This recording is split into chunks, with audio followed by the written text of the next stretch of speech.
Bonjour les cousettes, bienvenue sur le tutophile. Alors oui, je sais, ça fait super longtemps que j'ai rien filmé. C'est vraiment coudre et le patronage. Donc désolée, je fais pas trop de tutos.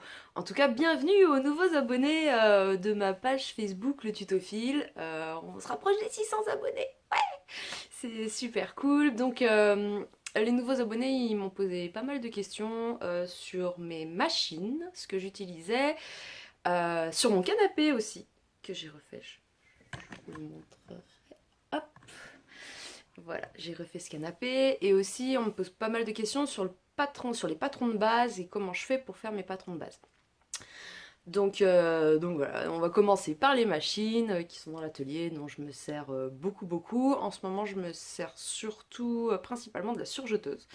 Mais on commence par le début. Par la Mac. Alors Mac, ça veut dire machine à coudre. On y va. Alors, ma machine à coudre, c'est une Brother, la NV 2600. Donc elle, c'est un combiné machine à coudre et brodeuse. Donc là, ça se retire et je mets le bras de broderie en fait. Bon, en fait, je m'en sers pas souvent. J'ai dû m'en servir 2-3 fois grand max pour faire des bavoirs et pouvoir mettre le nom ou faire des appliqués. Mais je m'en sers surtout en machine à coudre et elle est top. Alors, elle coûte un bras. Voilà, mais j'ai fait une affaire, je l'ai pris sur coudre et broder et c'était un modèle d'exposition.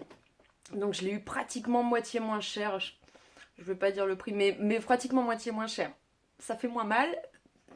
J'ai fait une affaire, voilà, ça reste une affaire. Donc elle, je m'en sers, elle passe toutes les épaisseurs, elle est top. C'est pas du tout un premier prix, hein, mais voilà, quand on met le prix, on a la qualité. Alors attendez, je range. Mon deuxième joujou, dont je me sers beaucoup. C'est, alors là par contre, c'est un premier prix. Donc c'est ma surjeteuse Brother, la 2104D. Je crois que c'est un ancien modèle maintenant. Ils ont dû passer au modèle au-dessus. Enfin, je suis pas sûre qu'il y ait grand chose. L'enfilage est super facile. Voilà, faut juste suivre les petits traits. Et comme je couds tout le temps du jersey, j'ai pas besoin de faire beaucoup de réglages en fait. C'est toujours pareil. Hop, je suis sur entre 1 et 2 pour le différentiel, sur 3. Et je varie entre 5 et 7 pour les largeurs du surjet en fait pour je sais pas, en fonction de où c'est, je reste tout le temps en 4 fils, une valeur sûre. Mon troisième joujou. Bon, alors, autant dire que elle, je m'en sers sur un projet, ça doit être 90% de la couture. Je le fais à la surjeteuse. Pour tout ce qui est maille, même les nouveaux tricots, le jersey, c'est surjeteuse. Et mon nouveau joujou. Alors, donc je monte tout à la surjeteuse et soit je surpique à la machine à coudre ou avec ma Babylock Ovation. Voici la bête. Bon alors là vous voyez pas très bien, mais elle est énorme. Elle est énorme. Bon alors la Babylock Ovation, c'est aussi un combiné qui fait surjeteuse et recouvreuse.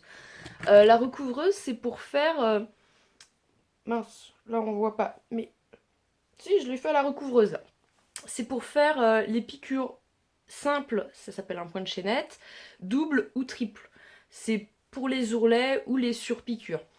Donc c'est voilà, la recouvreuse c'est pas du tout une machine obligatoire. Enfin, on peut très bien faire des piqûres simples ou doubles avec la machine à coudre, donc simple avec une aiguille et double avec l'aiguille double. Mais disons que avec la recouvreuse, ça fait vraiment des finitions. Attendez, je vous montre, je sais pas si vous voyez. Ça fait vraiment des finitions confection. Voilà.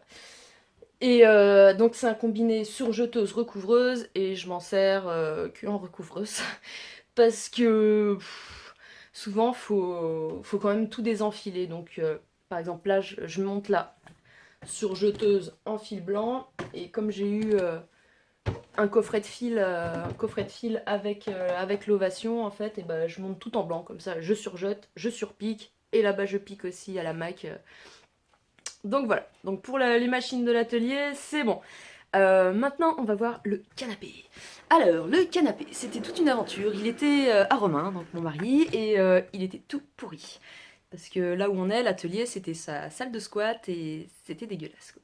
Donc on a tout refait, j'ai gardé le canapé, mais je l'ai recouvert. Alors, recouvrir le canapé, comment ça se passe? Il faut surtout bien prendre toutes les mesures, toutes les cotes, tout noter. Alors du coup, moi j'ai tout noté, ça ressemblait à rien. Enfin si, ça ressemblait... Je suis dans le bon sens? Ouais, ça ressemblait à ça. Voilà. Donc vraiment tout noté. Moi j'ai commencé par relever les cotes sans marge de couture, après j'ai rajouté les marges de couture.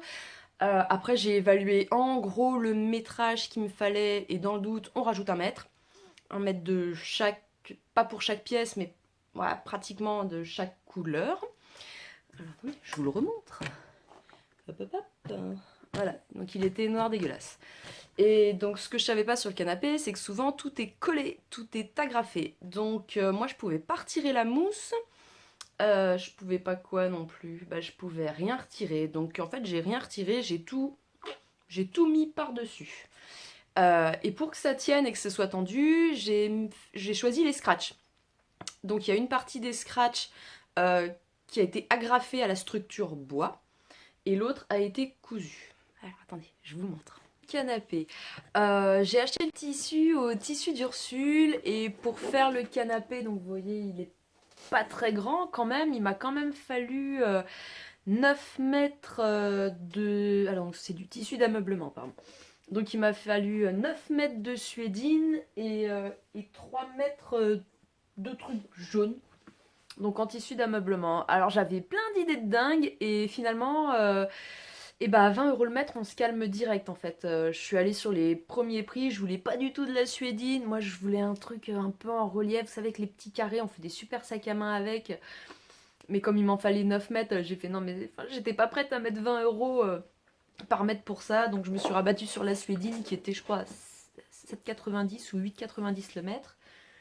Et bon, bah pour les 3 mètres de jaune, oui, je me suis lâchée, j'ai pris à 20 € le mètre. Bah alors, quand vous refaites votre canapé, donc prenez bien les cotes, allez au magasin et réfléchissez. Parce qu'au niveau du tissu, j'en ai quand même eu pour tissu et fil. Voilà. Parce que comme c'est du tissu d'ameublement, il faut prendre une grosse aiguille. Et pour faire tout ce qui est... Je sais pas si vous le voyez. Pour faire tout ce qui est les baies sur piqûre, il faut du gros fil. Le gros fil, moi je l'ai trouvé en bobine, donc à Ursule, en bobine de 100 mètres. J'en ai passé, j'ai dû en passer 3 ou 4 et c'est 5 € la petite bobine. Donc t'as un peu les boules. T'essayes de ne pas gâcher surtout. Hein. Voilà, donc réfléchissez bien. Est-ce que vous voulez un canapé? Alors moi c'était vraiment le délire d'avoir un canapé assorti à ma pièce. Là j'en ai eu pour en gros tout frais, fil, machin, j'en ai eu pour 250 €. Le prix du canapé. Mais bon, il est assorti à ma pièce, hein, on peut pas tout avoir, voilà. C'est pas le côté unique, en fait, je m'en fous. Je m'en fiche. Je voulais surtout qu'il soit raccord. Voilà, donc il y a un accoudoir, on n'a jamais réussi à le remettre, on a dû se gourer, mais comme ça je vais pouvoir vous montrer les fixations scratch. Alors, les fixations scratch. Alors pour l'accoudoir, j'ai pas eu besoin de mettre d'agrafe. Hop, voilà. C'est juste cousu ici, femelle, mâle, tac, touc. J'avais essayé de mettre une ficelle là-dedans, là, dans tout le long. Et en fait, ça baillait au milieu. Donc, bah, j'ai opté pour le scratch. Voilà. Voilà, ça c'est fait. Et lui, il est glissé contre le mur parce que, je vous dis, on n'a jamais réussi à remettre les fixations. Donc voilà. Et pour le reste, alors pour le reste du canapé, donc je me suis organisée pour pas me mettre la pression et ça donnait une pièce par jour. Sauf à la fin, les 3 coussins, je les ai fait dans la foulée, ça... J'en pouvais plus, au bout de 7 jours, j'en pouvais plus. La méridienne, j'ai pas mal galéré, j'aurais pas dû m'y prendre comme ça pour la méridienne. Par contre, là, je suis contente. Le canapé, le bas du canapé, il est vraiment nickel et pour donc le fameux canapé. Pour les assises, donc en fait l'assise, vous voyez, il y a un rebord là. Et le rebord, il est en bois. Donc j'ai pu agrafer le scratch qui gratte dessous. Hop. Et mettre sur l'envers du tissu bah, la face toute douce. Comme ça, j'ai juste à faire... Hop, alors... Et du coup, pour le bas du canapé, c'est même combat. Là, je sais pas si vous le voyez bien. Là, j'ai agrafé des bandes. Pas partout, mais j'en ai agrafé. Donc j'ai juste à hop, poser. Et donc, voilà. Tout se met nickel. Alors que pour la méridienne, j'ai pas fait comme ça. Mais j'en ai tellement chié pour la méridienne que je me suis dit non, non, l'assise et le reste, Perrine, tu fais pas comme ça, tu te débrouilles. Pour la méridienne, j'ai essayé de tout faire en une pièce. En gros, je peux tout retirer. Je la déshabille. C'est en une pièce. Le dossier et le siège et le petit truc, c'est en une pièce. Mais j'aurais pas dû faire comme ça. Bah, on apprend de ses erreurs, hein. On peut pas, je pouvais pas savoir. Et puis surtout qu'une fois que c'était coupé, cousu, il était hors de question vu le prix du tissu que voilà que je redécousse tout. Mais c'est bon, ça le fait. C'est pas ridicule non plus. Mais disons que la grande assise, je suis contente, c'est ma grande réussite. Voilà, bah les coussins, rien de particulier, hein, j'ai pris les cotes et je les ai scratchés aussi. Hop. Voilà, bah ça se voit même plus, mais voilà, les coussins aussi, j'ai scratché. Bah j'ai pris, enfin j'ai scratché, on appelle ça du velcro. J'ai pris du velcro à Ursule, hein. Hop. Touc, c'est bon. Donc voilà, le canapé se déhousse complètement, intégralement. Non, bah si, bah les difficultés, c'est bah, que quand on sait pas, bah on prend son temps surtout. Hein. J'ai pas trop décousu, c'était plus la taille des pièces. Les accoudoirs, ça tenait vraiment beaucoup de pièces, donc quand j'ai attaqué le premier accoudoir, je le monte et tout, je suis mince, il y a une tache. Et ben en fait, il y avait tellement de matière que ça venait frotter derrière la maque et il y a eu une petite tache de graisse. Alors, il se trouve que c'est l'accoudoir, c'est la housse d'accoudoir qui est dans le coin, donc ça se voit pas. Remarquez, maintenant qu'elle est déhoussable, je peux la laver. Mais bon, vu que ça se voit pas, c'est pas grave, on laisse tomber. Voilà, donc si j'ai des conseils à vous donner, si vous souhaitez refaire votre canapé, il n'y a pas de technique compliquée. C'est vraiment, je pense, une question de budget. Après, est-ce que ça vaut le coup? Voilà, est-ce que ça... Oui, ça vaut le coup parce qu'on apprend des nouveaux trucs, on apprend à se débrouiller, on se fait confiance, mais financièrement, il faut réfléchir. Voilà, est-ce que 250... J'ai vu, il y a des gens, ils ont fait des super canapés aussi, des très grands, mais je me dis, ça a dû leur coûter une blinde, quoi. Voilà. Voilà. Bon, bah pour le canapé, vous savez. Non, non, bah bien prendre les cotes. La cote, c'est important. Je voulais remercier aussi les dames d'Ursule. J'ai passé une matinée, j'ai dû passer au moins 4 heures là-bas à réfléchir. Donc, comme le prix du tissu était cher, je voulais les associer, je voulais qu'ils soient bien associés. Et elles ont été de très bons conseils. Je me suis dit, elles vont me prendre pour une dingue, quoi. Donc voilà, merci mesdames pour votre patience. Voilà. La suite, donc, c'est le patron de base. Le patron de base, c'est quoi? Le patron de base, c'est un patron qui va être exactement à vos mensurations. Voilà. Contrairement au patron Burda, qui lui est normalisé, c'est-à-dire qu'il considère que vous faites 1m70, que tout le monde qui fait 1m, tout le monde, toutes les femmes font 1m70 et ont toutes la même forme. Sauf que là, voilà, moi je fais même pas 1m60, donc en fait il n'y avait rien qui m'allait. Et je pense qu'on passe au patron de base quand on en a marre de retoucher les patrons Burda. Ou je dis Burda, mais j'ai rien du tout contre Burda. Hein. C'est très bien pour commencer, j'en ai fait plein. Mais voilà, Burda ou la Maison Victor ou ce que vous voulez, quand on demande est-ce que ça taille bien, ça taillera pour quelqu'un d'1m70, quelqu'un qui n'a pas du tout vos mensurations. Donc j'en ai eu marre de modifier mes patrons et je me suis mis à acheter des livres sur le patronage. Il y en a plein, il y en a des centaines, j'en ai pas acheté 100 heureusement, parce que j'ai trouvé ma Bible avant. Donc j'en ai trouvé pas mal. Faut savoir que les patrons, en fait, les patrons de base, il y a peut-être plusieurs sortes. Moi j'ai rencontré deux sortes. Il y en a qui sont faits pour le coton, donc il n'y aura pas de gradation pour l'élasticité, et il y en a pour la maille. Donc je vous montre ce que j'ai trouvé pour le coton. Qui sont super connus, que tout le monde a déjà dû présenter. Voilà, la coupe à plat, les bases, le volume 1 de Teresa Gilesca. Je ne sais pas si je l'ai bien dit. Voilà, donc si vous n'êtes pas branché Jersey, ça fera l'affaire, il n'y a pas de problème. Le patron de base, vous suivez les instructions, hein, vous tracez votre patron, vous faites une toile, vous vérifiez, vous modifiez le patron. Et voilà, donc pour tout ce qui est coton, il y a pas mal de pinces. Voilà, le tissu n'étant pas extensible, il épouse pas le corps, donc il faut faire des pinces. Donc lui il est pas mal, mais en fait j'ai fait un premier patron, quand j'ai essayé avec de la maille, avec des pinces, j'ai vu que ça faisait bizarre, donc je me suis dit non, lui il est pas fait pour moi. Elle a fait d'autres volumes, la Teresa. Celui-là, alors, couture à plat, les transformations. Alors lui par contre je m'en suis servi, parce que les transformations ça passe aussi... pour mon bouquin chéri. Ça passe nickel, là c'est les poches, les cols, tout ce que vous voulez, les boutonnières, donc ça passe. Lui, il est multi, tout le monde peut s'en servir, il n'y a pas de problème. Alors, l'atelier couture spécial ronde, qui n'est pas du tout prévu uniquement pour les rondes, hein, on va pas se mentir, il est pour tout le monde, et il concerne surtout en fait la modification de patrons du commerce. Et je l'ai trouvé assez technique, plus technique que le fait de faire moi-même mon patron. Donc bon, il y a de tout, c'est vraiment de la modification, comment ajuster un patron du commerce. Ok. Ce qu'il faut pas acheter, qui est très rébarbatif, qui est on dirait un dictionnaire. Voilà. Bah, pourtant je m'étais dit ah génial, il est gros, je vais pouvoir me régaler, j'adore lire et j'adore les gros bouquins. Et en fait celui-là il est écrit tout petit, il n'y a pas beaucoup d'images, il est super rébarbatif. Pourtant on me l'avait conseillé, on fait oh tu verras il est génial, ouais bah franchement c'est pas mon délire.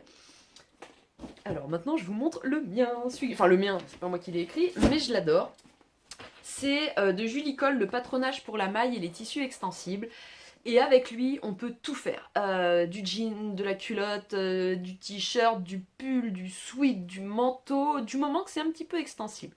L'avantage, c'est qu'il n'y a pas de pince. Ou très très très peu. Dans tout ce que j'ai fait, je me suis inspirée de lui.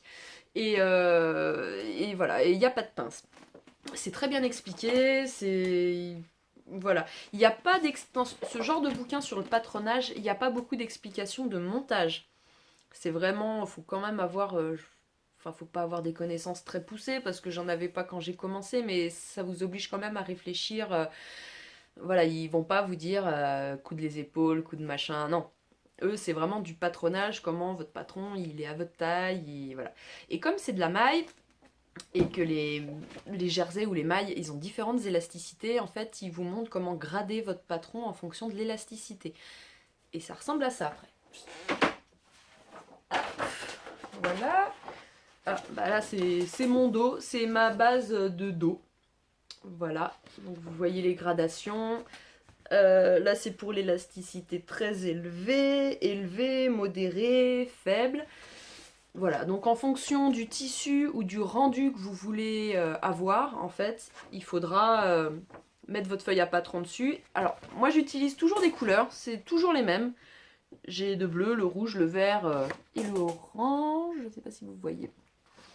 Voilà, donc si je choisis l'élasticité élevée, et bah pour tracer sur mon patron, je vais prendre le feutre rouge. Et quand je vais marquer sur mon enveloppe, parce que je range mes trucs dans des... Je range mes patrons dans les enveloppes. Hop, voilà. Pour savoir quelle taille j'ai utilisé, je vais noter par exemple sur mon enveloppe en rouge. Comme ça, je saurai tout de suite que c'était l'élasticité élevée et je vais pas chercher à modifier mon patron. Voilà. Voilà le petit tuyau patron. Donc voilà, donc le patron de base c'est super important. Si vous voulez que ça tombe juste, si vous voulez que ce soit parfait, mettez-vous au patron de base. C'est pas contraignant, enfin faut pas du tout avoir fait maths sup pour le faire, j'ai pas du tout fait maths sup. Voilà, il faut une règle, il faut un perroquet ou un pistolet, c'est ça, entre autres. Voilà, ce genre de choses pour les courbes. C'est pas compliqué à faire, franchement, et ça vaut le coup. Ça vaut vraiment le coup d'avoir une sape qui vous va comme un gant, voilà. Bon, bah voilà, j'ai fini là-dessus. Le patron de base, c'est la vie. Refaire son canapé, bah faut voir si ça coûte cher. L'atelier, j'adore mes machines. Voilà. Voilà, bah j'écoutais en attendant, je vous dis à bientôt. Et bah n'hésitez pas à liker si vous avez aimé ou aller sur ma page Facebook Le Tutophile. et à regarder les autres réalisations. Ou si vous avez des conseils, je suis tout oui, hein, je ne suis pas une pro, j'apprends tous les jours, donc n'hésitez pas. Voilà, à bientôt, salut!